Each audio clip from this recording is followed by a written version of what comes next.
And just the last question on this.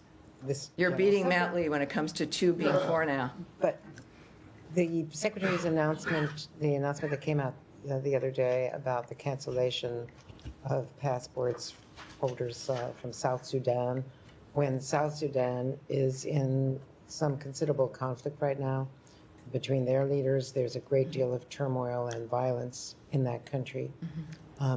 What is the reason, more broadly, not individual reasons, for canceling visas to passport holders from South Sudan when there is so much danger for anybody going back? I have a few things for you on that. So enforcing our immigration laws is critically important to the national security and public safety of the United States.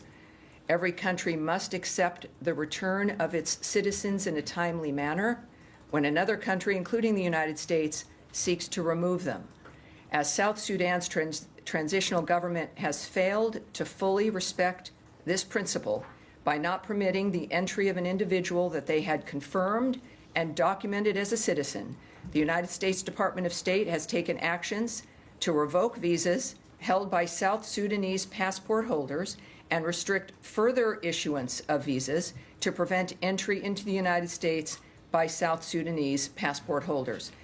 We will be prepared to review these actions when South Sudan is in full cooperation, and Secretary Rubio has said it is the responsibility of each nation to take back their citizens who are illegally present in the United States in a serious and expeditious manner.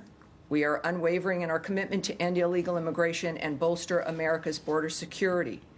This is the, we understand also that the South Sudan has made a statement that they've agreed finally to accept the individual in question, and we are aware of that remark. And this is, they committed on April 8th to grant the individual permission to enter their country, and we look forward to the government of South Sudan following through on that remark. And we will then be prepared to review, once again, these actions when South Sudan is in full cooperation. All right. Yes, ma'am.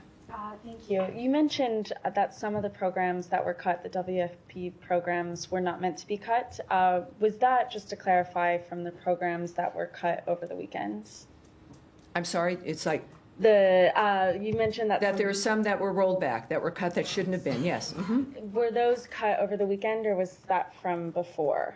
I don't have that detail for you, but I'm sure we can get it, because I had many details, but that's one that I don't have. But I'll get it for you. Thank you. Sure. And then the Saudi foreign minister is visiting the United States. Will Secretary Rubio meet with him? And if so, what does he hope to achieve from that? Yes, in fact, he will be. He'll be meeting with him tomorrow. And what does he hope to achieve from that meeting? Oh, I'm not going to get ahead of the Secretary of State, but we look forward to seeing him tomorrow. All right. Yes. Hi.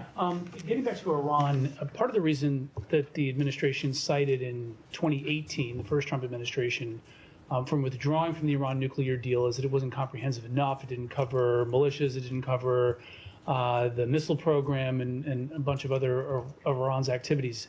Is the expectation that this new agreement would have to cover that? Well, this is a meeting that's happening. Right, on Saturday, there's a meeting.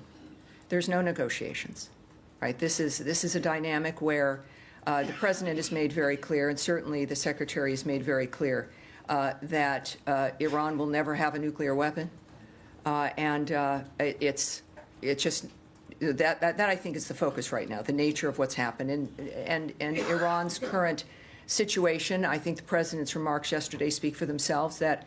And he's committed to diplomacy. He's spoken about wanting to have a deal with Iran to get this done. And now it's up to Iran. And if they don't want to, it will be very, very bad for them. So those are the two, I think, clear options here. So this is an initial sort of feel out as to whether to progress. I think it's touching base. Yes, indeed. But again, it's not a negotiation. It's a meeting. And that's what the commitment is. And finally, you'd mentioned that Steve Witkoff is going. Is he Yes. leading the delegation on? I can't speak to that, but he will be there. Yes, sir. Thanks. Can I just follow up from Rich? When you're saying it's a meeting rather than a negotiation? Correct. The Iranian government has said that it's a matter of they want sanctions relief. Is that something that the United States is prepared to discuss either at this meeting or in Well, the future? again, I'm not going to get ahead of any kind of conversation or process, diplomatic considerations. Certainly, I can't get ahead of a negotiation because this isn't one. So that's not something I can speak to. In terms of the goal, I know that you said that not prohibiting Iran from having a nuclear weapon, but in terms of how that's achieved, I mean, there's been some talk in the administration. Is this complete dismantlement of the nuclear program, or is it just verification that's not going to go for nuclear for military ends? Is there an end goal that the administration has when it comes to whether it's complete dismantlement? Again, I can't speak to their considerations, the contemplations they have, the discussions they have. We do know that there is something very, very clear and distinct that is on the table that needs to be accomplished.